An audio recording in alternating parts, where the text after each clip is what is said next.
IPL ചരിത്രത്തിൽ തന്നെ നമുക്കാർക്കും കേട്ടുകേൾവി പോലും ഇല്ലാത്ത ഒരു തുകയ്ക്കായിരുന്നു LSG മെഗാ ഓപ്ഷനിൽ ഋഷഭ് പന്തിനെ സ്വന്തമാക്കിയത്. 27 കോടി രൂപ. എന്നാൽ 1 കോടി രൂപയുടെ പെർഫോമൻസ് പോലും ഇത്തവണ LSGക്ക് വേണ്ടി ഋഷഭ് പന്തിന് നൽകാൻ സാധിച്ചിട്ടില്ല. IPL ചരിത്രത്തിൽ തന്നെ ഋഷഭ് പന്തിന്റെ ഏറ്റവും മോശം ആവറേജിൽ കൂടിയാണ് ഈ സീസണിൽ പന്ത് കടന്നുപോയിക്കൊണ്ടിരിക്കുന്നത്. 12.80. ആകെ കൂടി ഒരു ബിഗ് സ്കോർ നേടിയെന്ന് പറയാൻ ഒരൊറ്റ ഇന്നിംഗ്സിൽ മാത്രമാണ് സാധിച്ചിട്ടുണ്ടായിരുന്നത്. ആക്ച്വലി ഈ ഒരു പെർഫോമൻസ് പോരായിക്കൊണ്ടിരിക്കുന്നത് ടീമിനെ നല്ല രീതിയിൽ ബാധിക്കുന്നുണ്ട്. ടീമിന്റെ ബാലൻസിനെ തന്നെ ബാധിക്കുന്നുണ്ട്. മിഡിൽ ഓർഡർ ശക്തമാക്കേണ്ട ഒരു ബാറ്റർ ഇത്തരം പോർ പെർഫോമൻസിൽ കൂടി കടന്നു പോയിക്കൊണ്ടിരിക്കുന്നു. ക്യാപ്റ്റൻ ആയതുകൊണ്ട് തന്നെ ലെവലിൽ കാര്യമായിട്ടുള്ള ചേഞ്ചുകൾ ടീമിന് വരുത്താൻ സാധിക്കുന്നില്ല, അല്ലെങ്കിൽ കോച്ചിന് വരുത്താൻ സാധിക്കുന്നില്ല. അതുകൊണ്ട് തന്നെ ടീമിന്റെ സന്തുലിതാവസ്ഥയെ നല്ല രീതിയിൽ ഇത് ബാധിക്കുന്നുണ്ട്. പോയിന്റ് ടേബിളിൽ നിലവിൽ 7ാം സ്ഥാനത്താണ് ലക്നൗ സൂപ്പർ ജയൻസ് നിൽക്കുന്നത്. എന്തായാലും ഈ സീസണിൽ അവർ പ്ലേ ഓഫ് കളിക്കാനുള്ള സാധ്യതയുടെ നിറങ്ങൾ ഇങ്ങനെ മങ്ങിക്കൊണ്ടിരിക്കുന്നതായിട്ട് നമുക്ക് കാണാൻ സാധിക്കും. 2016 ഡൽഹി ക്യാപിറ്റൽസിലൂടെ ഋഷഭ് പന്ത് IPL വരുന്നത്.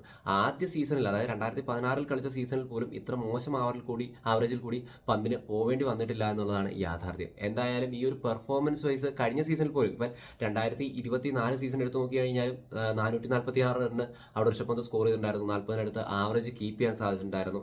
എന്തുകൊണ്ടാണ് ഋഷഭ് പന്ത് ഈ ഒരു പെർഫോമൻസ് വൈസ് ഇങ്ങനെ താഴേക്ക് പോയതെന്ന് മനസ്സിലായിട്ടില്ല.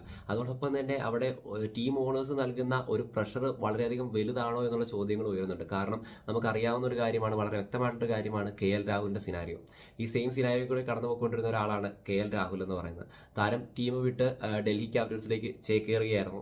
ആൻഡ് ആ ഒരു സൈഡിലേക്കാണ് ഇപ്പം ഋഷഭ് പന്തിനെ അവർ ആ ഒരു പൊസിഷനിലേക്കാണ് സൈൻ ചെയ്ത് വെച്ചിട്ടുണ്ടായിരുന്നത്. പക്ഷേ അവിടെ പെർഫോമൻസ് കീപ്പ് ചെയ്യാൻ ഋഷഭ് പന്തിനും സാധിച്ചിട്ടില്ല. എന്തായാലും LSG ഓണേഴ്സിനെ സംബന്ധിച്ചും വലിയൊരു തിരിച്ചടി തന്നെയാണ് കിട്ടുന്നത്. ആൻഡ് KL രാഹുലിലേക്ക് നോക്കിക്കഴിഞ്ഞാൽ അത്യാവശ്യം നല്ല രീതിയിൽ തന്നെയാണ് അവിടെ ഡൽഹി ക്യാപിറ്റൽസിൽ താരം കളിച്ചു പോയിക്കൊണ്ടിരിക്കുന്നത്. എന്തായാലും ടീമിനെ സംബന്ധിച്ച് ഇത്തരം പോർ പെർഫോമൻസിൽ കൂടി നോക്കി കഴിയുമ്പോൾ ടീമിൽ താരത്തിനെ മാറ്റാനും സാധിക്കില്ല, എന്നാൽ നല്ല പെർഫോമൻസ് കൊടുക്കുന്നുമില്ല, റിസൾട്ട് ഉണ്ടാകുന്നുമില്ല. മൊത്തത്തിൽ വലിയ തിരിച്ചടി തന്നെയാണ് LSGക്ക് നേരിടേണ്ടി വന്നിട്ടുള്ളത്. എന്തായാലും ഗോയങ്കയിലേക്കാണ് കൂടുതൽ കണ്ണുകൾ ഉയരുന്നത്. കാരണം പ്ലേയേഴ്സിന് അനാവശ്യ പ്രഷർ കൊടുക്കുന്നു എന്നുള്ള രീതിയിലുള്ളത്.